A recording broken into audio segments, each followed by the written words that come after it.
Malcolm Hoenlein is with us. We call this the Weekly Update, Conference of Presidents of Major American Jewish Organizations. Mr. Hoenlein, welcome back to JM and the AM. Thank you. It's good to be with you as always. You have all the Hanukkah gifts lined up, everything prepared for Sunday night? I'm certainly prepared for Hanukkah, and I'm especially prepared for some of the miracles of Hanukkah. We need them today. Oh, one of my friends was joking with me last Friday if there's going to be a discovery by the Archaeological Institute now that we're getting set to celebrate Hanukkah. I don't know if you ever noticed this, Malcolm, but it always seems that it's this time of the year that something is discovered to prove the existence of our holy temples. Did you ever notice that, the timing of all this? Well, I am not as much of a skeptic as you are. I believe in things being bashert, but it could be the announcements could be tied so that it has the full emphasis and coverage that is necessary so people appreciate the connection. Because if you did it just during the year, people would say it's nice, but then move on. When they see the connection to our Chagim and they see the connection to Parshot that we read in the Torah, it has an added impact of people seeing the continuity of Jewish history, the relevance of Jewish history, and the truth. And especially for young people and all the families here who listen should make sure, talk to your kids about it. Tell them the story. Tell them about the new wall that they found from the time of the Maccabees. Tell them all of the other amazing excavations that are going on, all of which reinforce Tanakh. Every one of them consistent with Tanakh, 20,000 a year. That you can't argue with the bedrock of a mountain, with a wall, to tell you the history that what we read is not fiction and it's not made up and it's not all the things that people accuse, but it's fact and it will reinforce their commitments and their belief. Oh, I totally agree with you. I'm still trying to get over the fact that you claim to be less skeptical than me, but I totally agree with you when it comes to the modern Jewish discoveries that prove medieval or classical Jewish history. Is it fair to say that the Prime Minister really based on the news of the week, is it fair to say that the Prime Minister really does want to avoid any type of commission of inquiry, any type of official government look into what happened on October 7th? Would it be fair to say that he's trying his best to avoid it? Well, a lot of people say it, and it would make sense if you just analyze it, but the demand of the people is so strong, and there has to be accounting, at least an explanation, and, as time goes on, it becomes harder and harder, I think, to do it, or on the other hand, others argue that things clarify. I think that, he doesn't manipulate it so much. It's, if he can, I'm sure he would like to put it off. And you see with the trial how debilitating it is. And nobody would say, well, you don't try somebody because they are prime minister. Maybe, yes, you do, because it cripples the ability for government to function, and you wait till afterwards. If you have a commission inquiry that starts pointing fingers and starts raising questions and is by its very nature inevitably be divisive, yes, I think it's necessary that we have a full understanding so it doesn't happen again. Do you see already that there were some pictures showing that there were vulnerabilities on other borders, that we have to learn from it? We have to understand why it happened, how it happened, but mostly to prevent. And we don't want to see Israel further divided and further hurt by revelations. But frankly, you got to confront these things to get past them. Aren't we during afterward already? I mean, I know that, certain aspects of this war continue, and many people are hesitant to declare that it's over, even though we've enjoyed, some semblance of peace over the last couple of months. But I mean, at what point do we declare that we're afterward and we can actually legitimately start some type of inquiry? Well, the inquiries are going on. There have been, and the Army's others have had it. There are a lot of other initiatives to try to understand it and learn from it. But anybody who thinks that we're past this war, I think is mistaken, because there's, just look at the stories every single day. This is not to say we shouldn't do it. I believe we have to do it. for the people's sake and for the sake of the families, and to see all the soldiers, everybody else beyond just the victims on October 7th, we have a responsibility, but also to everybody else, so that people have more confidence in the future. There's still people hesitant to go to the northern border, to go back to their homes there, because they're afraid, and they see what's going on with Hezbollah and the attempts to rebuild on both fronts, and the stockpiling again of weapons. And, we don't see Hamas being dismantled. We see Qatar and Turkey trying to dissuade Hamas from disarming, and they want a 2-year grace period during which Hamas could keep its weapons, an impossibility, I think, for Israel and Israel's security. And this will come up, I think, when the Prime Minister gets to Mar-a-Lago, when it comes on December 29th, I think is the meeting, and to talk about the international force. You saw what's happening with Blair, that he got knocked out, and the hesitancy of countries to contribute troops. One that wants to contribute, obviously Israel does not want to see Turkish troops there, and they shouldn't. So Hamas disarming is going to be at the top of the list in the discussions between Trump and Netanyahu. Well, Hamas disarming and the role of the United States. The United States will not put troops on the ground. They will give supervision, and the president is supposed to chair I think it's called ISF. And they're citing statistics that the majority of Gaza residents don't support Hamas. Right. They blame them for the things, but then you see other polls that and people would, if they had an alternative, maybe they would embrace it. But right now, there is no alternative. And we see that the reports that Hezbollah has infiltrated the Lebanese army. So the situations are still very complex and complicated. And we see Houthis supposedly rearming. We see other reports which we could discuss this. We see the developments in Iraq, all of which are very troubling as Turkey seeks to assert itself more and more, and Somalia becoming a proxy for Turkey, other countries acting on their behalf, and mostly seeing their renewed push into Syria. So, and I say this all because people, it's not always seeing a headline that, God forbid, somebody is wounded or there was an attack, but there's a lot of stuff that goes on day to day that we're not yet at the stage of being post the conflict. Oh, I get it. I'm just wondering when we, in fact, can say or can describe the war as being over. But as you said, that's it's certainly not yet. That's for sure. I had the privilege of speaking with Ron Gavili's parents this past Monday in a different forum, not JM and the AM, and they obviously are the parents of the last remaining hostage, so to speak, in Gaza. Have you seen the videos that have been released about some of the activities that the hostages were involved with in the tunnels in Gaza? It's beyond belief. It's beyond belief. And you see the courage and the commitment that they singing inside the tunnel, lighting the candles and marking Hanukkah. It's almost superhuman to believe it. I find it very difficult to watch because you know what we lost. Most of those people did not survive in that particular film. But I see everything.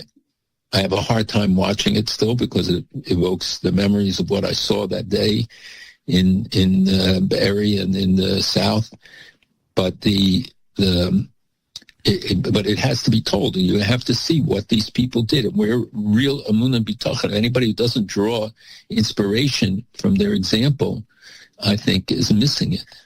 Oh, totally agree with you. I also wonder about the route that these videos took to become public. I mean, I assume, obviously, that the enemy took these videos. What do you think of the timing? What do you think of the whole practice of releasing them to the world at this point? Honestly, I have the same questions, but the families have to give permission. Sometimes they don't want the films to get out because some of them, show things that could be, perceived as detrimental, not to the people, but to the person, embarrassing pictures. But the fact that they want it out because it is a message to the people of Israel, and they need this reinforcement. And you see the excitement that it generates and how this has proliferated. I must have gotten it 30 times in the first few hours after it came out from different people sending it, which tells you a lot. That it certainly went viral. I just wonder about the root. I mean, is this something that the families have seen and have been aware of for months at this point? No, after the war, when Israel went into some of the time, they captured a lot of these films. And then, they don't even know at the beginning what they have. And then it is the families have I would say, a veto over the public release of them. And it's the proper thing to do. But I think them wanting to see this get out and to listen to some of the testimonies where people reveal the abuse they suffered. And one could easily argue that, why would you subject yourself to that? And they say, no, it needs to be told. People need to know. And I think that is such a heroic message. And maybe somehow it helps them if they get it off their chest that they have to. I've seen interviews with psychologists and psychiatrists about it, and they say that there are people, some who want to bottle it all up and not expose it, and others who need to tell the story so that others will understand what they went through. Wow. As I said, when I spoke to the Gvili family, obviously they're not ready to discuss remains. They speak about Ron as if he's still being held hostage. Who could blame them? But a week later, because I did ask you last week, are we closer now? Because there are rumors that Israeli authorities and IDF sources actually know where his remains are. Are we closer, you think, to, in fact, having the last hostage home? Well, I certainly hope so. And, it was all along asserted by many that they would stretch out the last one because it's the leverage they have, they think. I think that that's been expended already. But I think it's inevitable. There are people digging, they're doing excavations. Red Cross, others are involved in looking for the body. I'm optimistic that they will be able to get it, and people that I've spoken to in Israel believe that they will be able to. On this side of the world, I got to ask you what you think of this, and I'm being serious. I'm not leaning one way or the other. But I'm curious. You're in a position for all these decades where you've seen it all, so to speak, on the American Jewish scene. Senate Democratic leader Chuck Schumer spoke on the Senate floor on the concerning rise of anti-Semitism and white supremacy. And there's a resolution which is supported by every Democratic member of the Senate that condemns such hate and those who spread it, specifically mentioning Nick Fuentes and Tucker Carlson for giving these views a platform. I am curious what your reaction is to this resolution. I think we have to think the strategies we engage in. As someone, a very famous media person, pointed out to me, that some people are strengthened by their accusations. The fact that you're the subject of a congressional resolution by name, and that, there's metal that the more you bang it, the stronger it becomes. It's true with politicians. When President Trump was out of office, the more attacks grew MAGA, didn't diminish MAGA. And people say the same thing about the mayor in New York, that the more the attacks, the bigger he reinforced his base, broadened it, and he directed it. So Fuentes, I think that the thing that helped the most was the revelation by the Network Contagion Research Institute studying his thing, showing that the vast majority had nothing to do with the United States. Of the vast majority of the reaction that he always cited about the followers, they were either bots or people stationed in Pakistan, Cambodia, all sorts of foreign places. And it shows it was the majority, in fact, of reactions that he boasted. I think it's important to expose the lies that they spread. I think it's important to tell the truth. I don't know that we should name them. I don't know that isn't what they want at this point, and especially to be the subject of a congressional resolution. The fact it came from Democrats, not Republicans, is probably better in terms of its impact. But that's not what's going to change the mind of the anti-Semites now.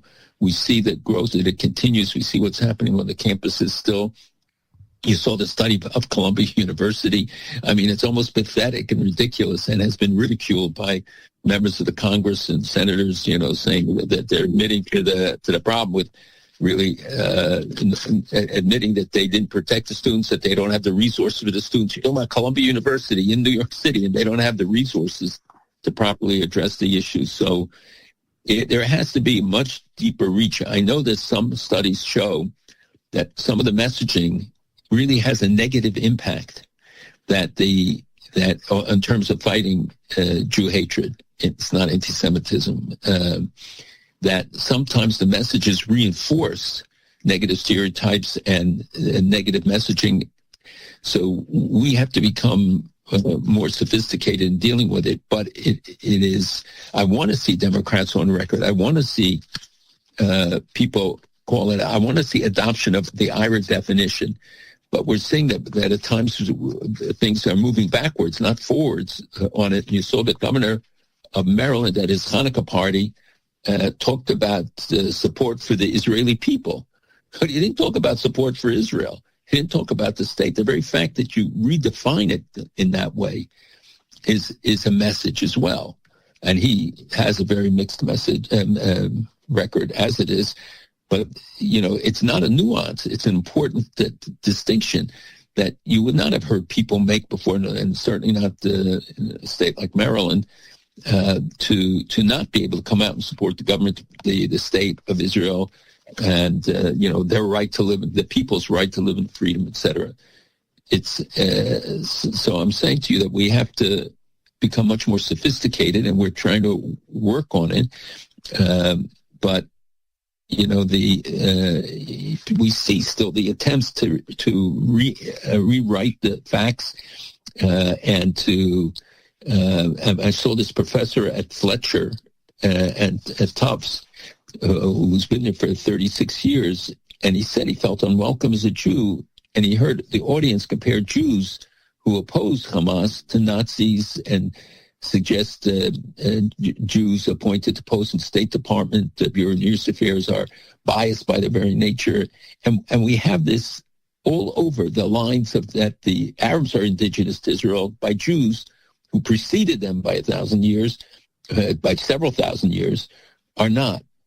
All of this is part of the need for us to shake up the whole system, to acknowledge that we have very generous people giving lots of money for projects that are not producing the results, and that we ought to be able to answer a question like yours based on research, based on facts, based on, real expert testimony. Some very, very important points. I'm glad I asked. Some very, very important points. America's one and only Jewish Moments in the Morning radio program. Our listener-sponsored digital radio around the world, the web at NachumSegal.com and the Nachum Segal Network, and, of course, in the beloved NSN app. If you like what you hear every single week with the weekly update and all of our great programming all through the week, make sure to support our year-end campaign at fjbunity.org. Did you see that Amnesty International actually labeled Hamas as guilty of war crimes? Yes, I did. They still make accusations against Israel. Right. Amnesty has a long history of bias and distortion, and because it has this reputation, being Amnesty International, and they do some good work in rescuing people or pursuing those who are unjustly imprisoned and stuff, but you have to look at the total picture to see it, to acknowledge that Hamas. How can you deny it? You have October, you see the movies, all the stuff that comes out. So it sort of enables them then to be more critical of Israel, because say, well, you see, we're balanced in our presentations, right, and in the factual papers that we put out. So take that news item with a grain of salt, if you will. The Israel-Egypt agreement deal, I mean, you'll explain to us what it is with natural gas, et cetera, et cetera. Now it looks like the leader of Egypt and the prime minister of Israel are actually going to be meeting together. I would think that this is a much more of a bigger deal and a historic event. I don't know if it's getting the attention that I would expect it to get. What can you tell us about this deal and about this upcoming meeting? So whether it be historic or not, we don't know. The relationship with Israel and Egypt is quite tense. As you know, Egypt moved a lot of tanks into the Gaza area. They said it was to hold the Palestinians in, not to protect anybody. The Muslim Brotherhood are more assertive again in Egypt. So everybody wants to protect Sisi, but he himself and members of his government have made very hostile comments, been very critical of Israel, especially at intra-Arab gatherings. And Sisi himself is in a more sensitive position, and I'm sure Israel doesn't want to see him fall, or anybody else in the West doesn't want to see the chaos that would probably ensue. But most of all, to have her go back again to the Morsi-type government, a Muslim Brotherhood government. The Muslim Brotherhood started in Egypt in the 1920s, and it's been deeply rooted there. Despite the efforts of the government to remove it. So the deal is about buying energy from Israel, gas from Israel, but now they say they have alternatives with other discoveries that that Egypt says they can buy it from other places. It's not as efficient as from the studies that I've seen to buy it from some of those other places, and maybe it's just a leverage move to try to get Israel to conclude the agreement. And he's saying it's a precondition to any meeting. And he's also saying, Sisi, that is, that a precondition would be Israel's withdrawal from Gaza. That is not going to happen now under these circumstances. But the gas deal might be signed. And I think the United States has been putting pressure on Sisi to do so. Again, you know, he's treated with sort of kid gloves most of the time, but he's playing all sides. He's very crafty in that regard, and has been doing it much more of late. So Egypt is still very troubling. Its population continues to grow vastly, and its resources don't match it, despite the fact that they've discovered energy as well. So for Israel, this is its most delicate border in many respects. It's generally remained quiet, although as you've seen how many drones fly over almost every day carrying weapons that they're trying to smuggle, but this is not government doing it. But I don't think government of Egypt is doing enough to help stop it. It's Israel's primary responsibility to take down these drones then. But the stability of Egypt is a vital concern for Israel. And especially when you have the heating up of fronts still around Israel, that the fires have not been completely put out, and the militias in Iraq and other things, and Turkey and Iran both still smuggling weapons and still trying to build up the terrorist entities. That this is, despite the fact that I just want to say I've tried to, over the years, for many years, just report on the currency of Iran so people understand that they will sacrifice their people's interests to any degree. The currency hit now $1.25 million to the dollar. When I started giving the reports, I think in 2018, it was 50,000 to the dollar. The inflation rate now, according to Iran's Statistical Center, is almost 49%. 49%. It's the highest in 4 years. And yet they keep pouring money into all of these terrorist activities. They are rebuilding their nuclear capacity. They are rebuilding from the attacks from just a few months ago. It tells you so much about what are the priorities, and the internal tensions in Iran are very great. So does this become a diversion? Does this become just it's a competition between them, Turkey and Russia, let's say in Syria? Is it but they're spreading their influence, as is Turkey, all over the region. Turkey's currency is also and in terrible shape, and the inflation is very high, and yet they divert all these funds, huge amounts of money, to continue to support and to advancing that, let's say in Africa, in Somalia, where they're building bases and they're trying to threaten the West, from especially across the Mamba al-Adab, which in Yemen, which is one of the critical chokeholds, and why the Houthis have been able to diminish the shipping that can go through there with their missiles. Anyway, so it's a long answer, but you can't look at it in isolation. You can't look at just one piece. Everything is interrelated. So what happens domestically in Iran limits their ability to do things externally, or may motivate it in order to divert attention. The same thing with the decisions that Israel has to make. People tell me, come up with simplistic solutions. When you sit in the seat of the prime minister, believe me, it doesn't look so simple. I wonder how many of the things you just mentioned are going to be on the agenda at Mar-a-Lago.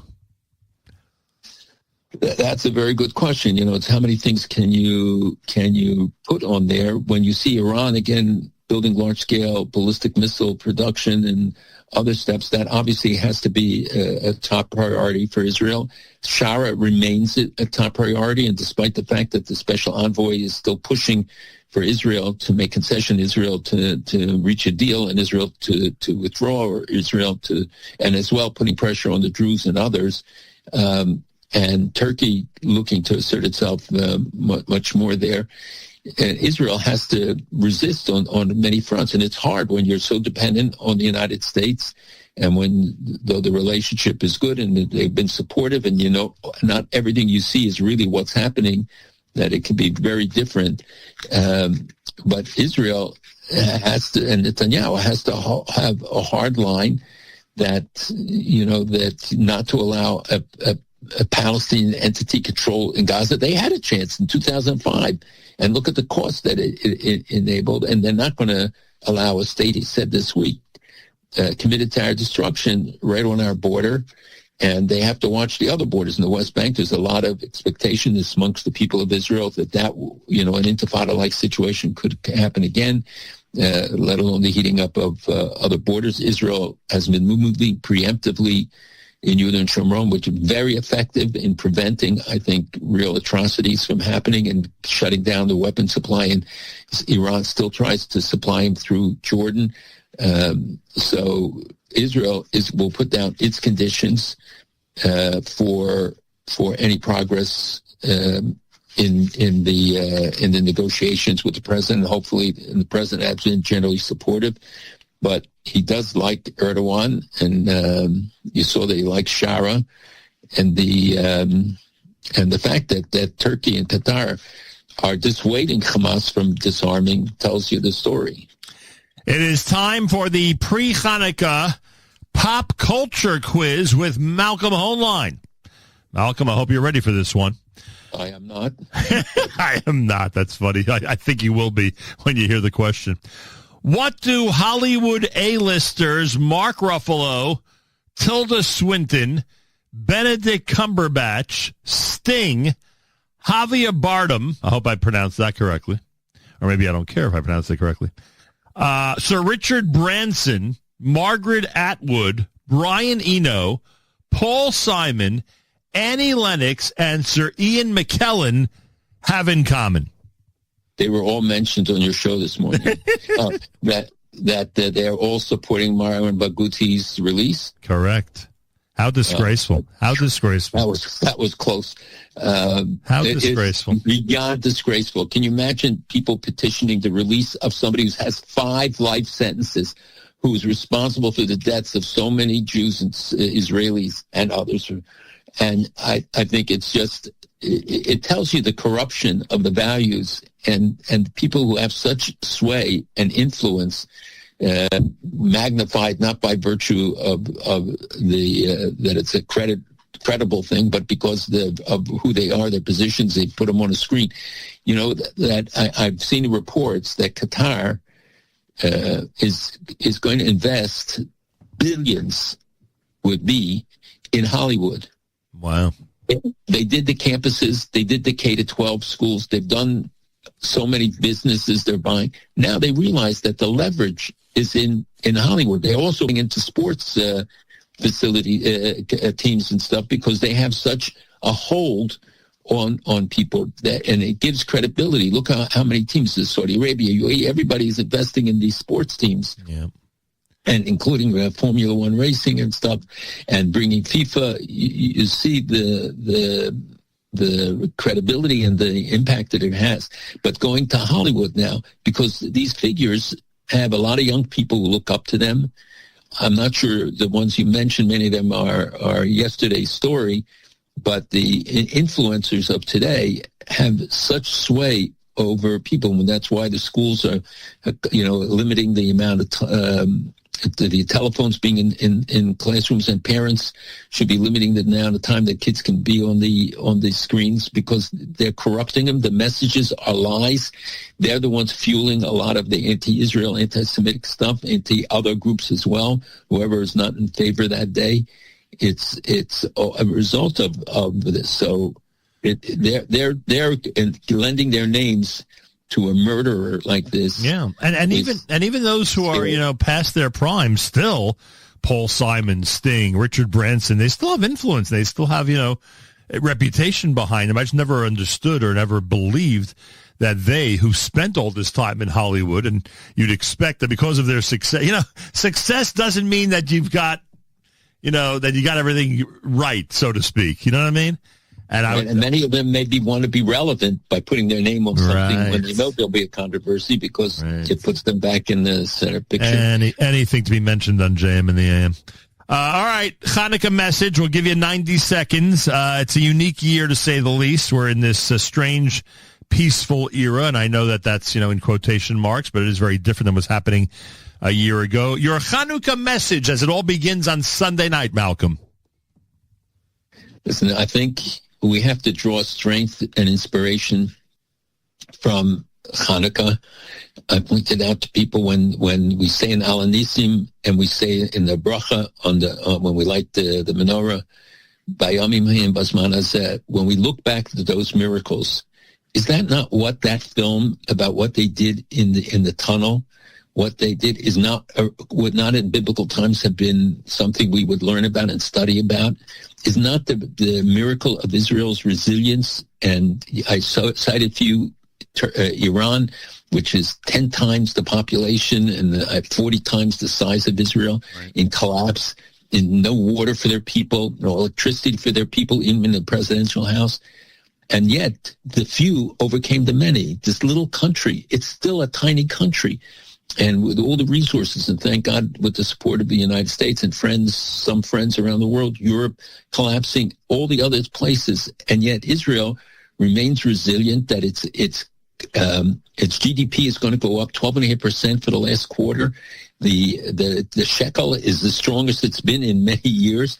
I don't understand it. I don't know why, but that's exactly the point, that we don't understand miracles. We don't always know why. But we should acknowledge it, and it should reinforce our messages. And people who don't see that the future is largely tied to our future, to Israel, is really missing the picture. So the miracles of then, of Rabim Biat Matim, Tameim Biat Torim, Rishon Biat Tzadikim, the few in the answer to the many, the righteous overcoming the evil. We're seeing that miracle, that little Israel took on a 7-front war. And despite the fact it's not concluded, and we've talked about some of the challenges, it's still a miraculous achievement.